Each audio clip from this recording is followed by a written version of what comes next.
very much. Good evening, Apollo. How are we? Good, good. We're all here, all ready to laugh Britain out of recession. That's what it is, isn't it? Because, you know, it's tough times. It's tough for everybody. Tough to be Irish at the minute. Tough to be Irish in London at the minute. Yeah, any Irish in?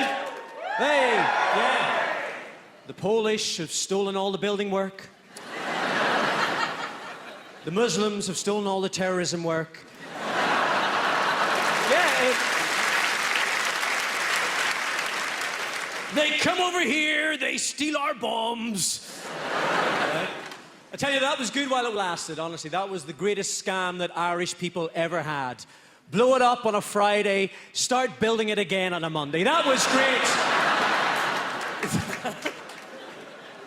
Have you much work on at the minute, Seamus? Not much, Michael. Leave it with me. And can I just say, guys, as someone from Northern Ireland, can I just say, congratulations on your riots, London. That was, yeah,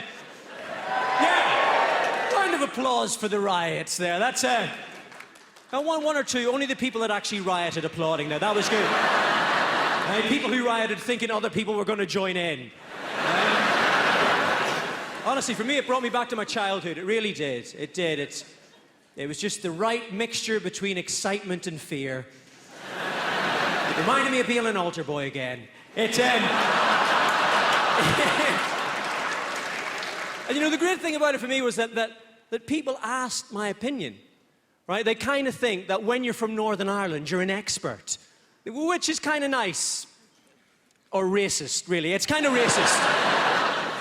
I went on daybreak during the riots, as if London wasn't suffering enough. And I kid you not, right? Adrian Childs asked me, he said, so before we talk about what you're here to talk about, disgraceful scenes in London last night, you're from Belfast, Patrick.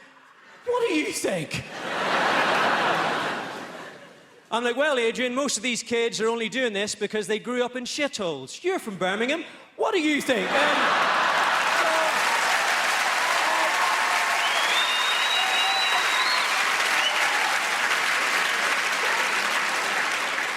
What was he expecting? Was he expecting some type of post-match analysis from me? You know, oh, technically very, very poor, badly organised. You might pick up a plasma in this country with that type of performance, but in Europe they'll eat you for breakfast. You know, we love a knee-jerk reaction in this country. They were talking about whether, you know, how are we going to prevent trouble next time round? And we said, we'll shut down Twitter and BBM. Great. Put us up there with Syria and Saudi Arabia. That's good work, isn't it? Right? I've got a better idea, right? Next time there's any trouble, we'll just get onto the phone companies and ask them to only forward texts that are spelt properly and are grammatically correct. That's...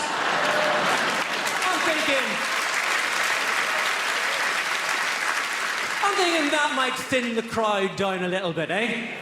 It'll just be Joan Bakewell and Stephen Fry outside the Apple store.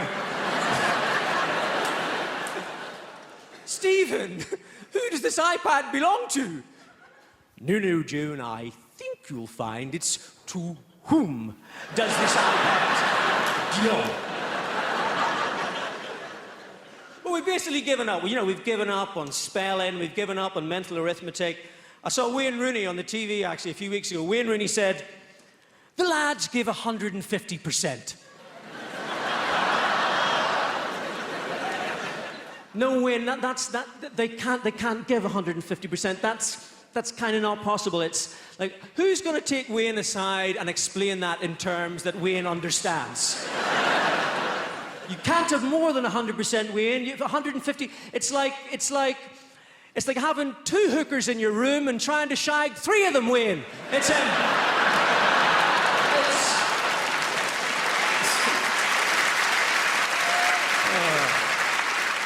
I love David Cameron's answer to the trouble. David Cameron, to prevent social unrest next time round, he says, we need to encourage more marriage. That's the solution for all our problems in this country. To prevent antisocial behaviour, random acts of violence and binge drinking, more marriage.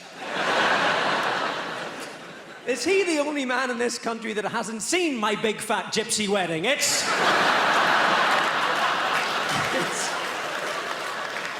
For me, it's amazing what you get away with when you give something a cuddly title. My Big Fat Gypsy Wedding. And really, what the program makers mean by that is, let's watch pikeys on the piss. That's kind of why we watch it. And the program makers say, no.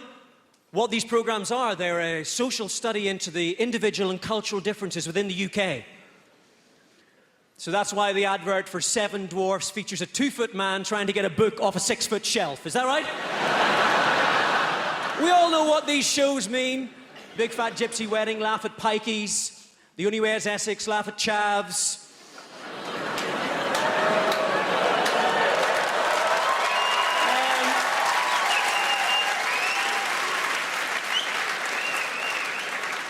Geordie Shore, laugh at chavs with no coats. Made in Chelsea, laugh at wankers.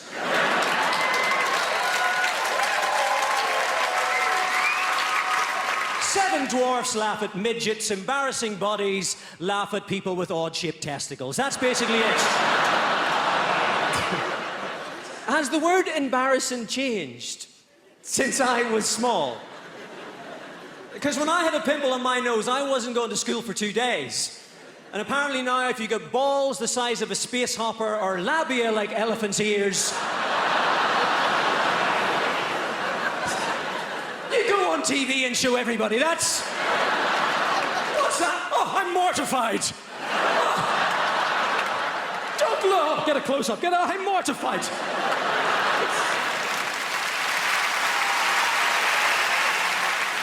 Folks, you've been absolutely fantastic. I've been Patrick Kielty. Thank you very much, Apollo. Good night. Thank you. Cheers.